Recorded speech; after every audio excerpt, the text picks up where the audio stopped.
মেহেরপুরের গাংনীতে পূর্ব শত্রুতার জেরে পুকুরে বিষ দিয়ে মাছ মেরে ফেলার অভিযোগ উঠেছে প্রতিপক্ষের বিরুদ্ধে।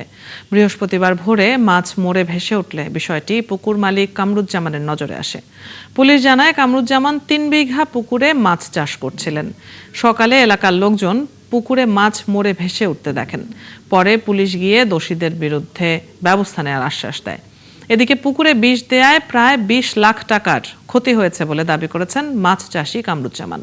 দেখা যাচ্ছে তাতে অর্ধেক প্রায় ধরা পড়েছে, আর তিন ভাগের এক ভাগে ধরা পড়েছে, আর বাকিটা সব মরি নষ্ট।